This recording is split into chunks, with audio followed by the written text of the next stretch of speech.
Welcome to the Leadership Levers Podcast. I'm your host, Will Gladhart, CMO at the Culture Think Tank. Our Culture Think Tank community is committed to advancing workplace culture and well-being. We are a virtual hub for authors, investors, leaders, managers, and employees worldwide to connect, engage in candid discussions, share ideas, and explore resources for cultivating a healthy work environment.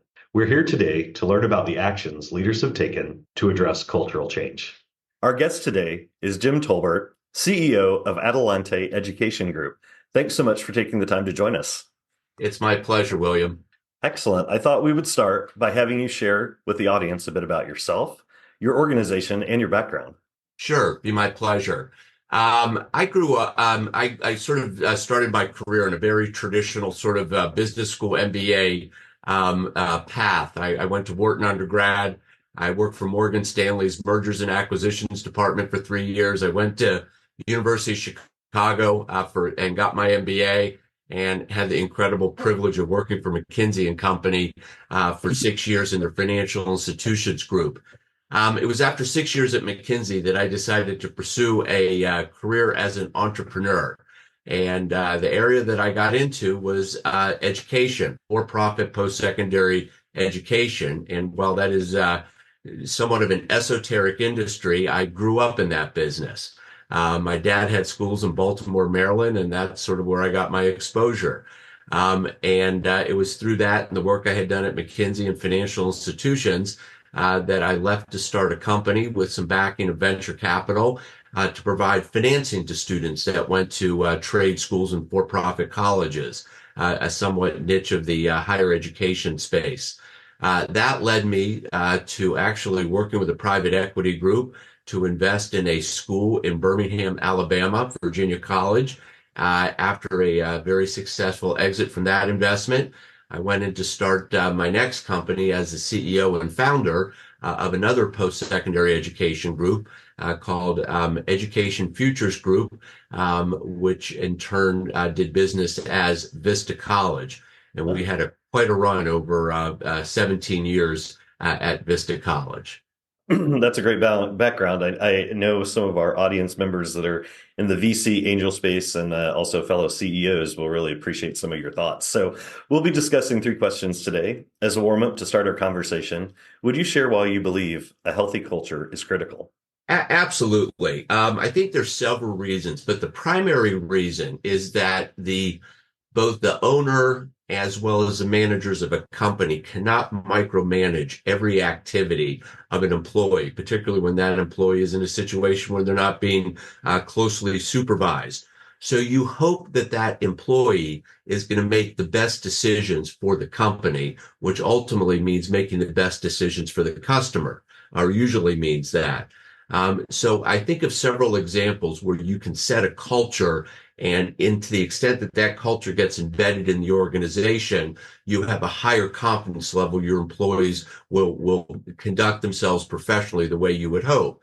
One is honesty. If you have a culture of honesty and integrity, even when you're not overlooking those employees, you will have a higher confidence level they will act that way. Whether it's customer service, if you have a high culture of customer service, again, you can trust that the employees who are not being directly supervised will pursue and make decisions in that. The other reason why I think culture is important is for motivating employees, motivating the team. In today's incredibly competitive job market, having a motivated team that is working in the best interest of the company and will stick with you is key to success. I love that you brought up micromanaging. It's the top requested stop behavior we see quite frequently, both from managers, but also from leaders. So you're spot on in mentioning that. So what do you see as the biggest challenge leaders face when addressing cultural change within an organization, or maybe share what specifically challenges you faced in your own organizations? From my perspective, I think the biggest challenges that we had with culture was managing culture through a high growth environment. And in the situations I was in, we were growing very rapidly. And that meant a couple of things. One was an evolving culture. That whereas, we may have had a very entrepreneurial seat of the pants approach early in our corporate life, as we grew larger, by necessity, we had to create systems and processes.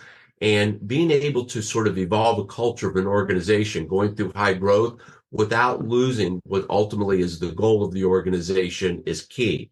And a big part of that is, particularly in a high growth environment, you're adding a lot of employees. And while you may have had a older group, more tenured group, core group of employees that got the culture, as you expand significantly, both in number as well as particularly in geography, I think that provides a tremendous challenge for maintaining a culture of an organization. Again, spot on with thinking about not only locations, high growth, in that high growth and mid-sized company, is where, we tend to find or discover the most challenges, at the manager and leader level. Is just the company was 50 12 months ago and now it's 150, and who is everybody? Who are all the rest of the people on the team? So what do you think that leaders can do to address the challenges they're facing, or, what have you done? Well, I think there's a number of things. One is, to the extent that you can communicate the culture, don't sort of take it for granted. This is who we are.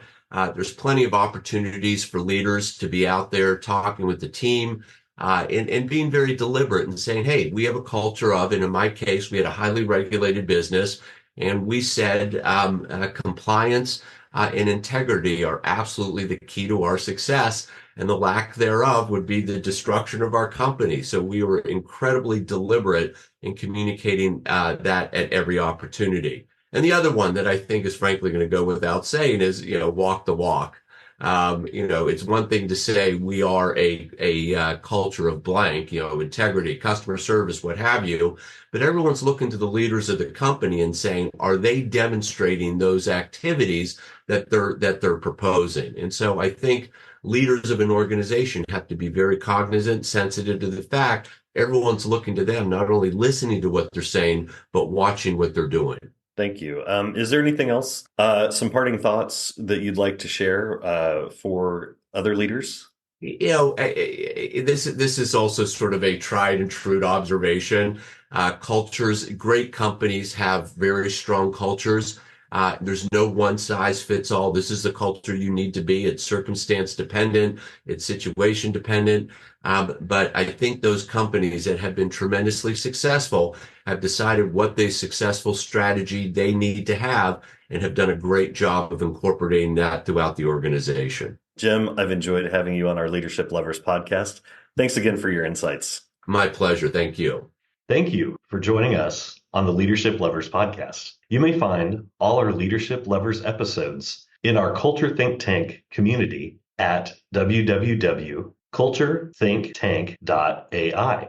Join the community at no charge and tune in weekly as we invite leaders to share their experience in strengthening culture one action at a time.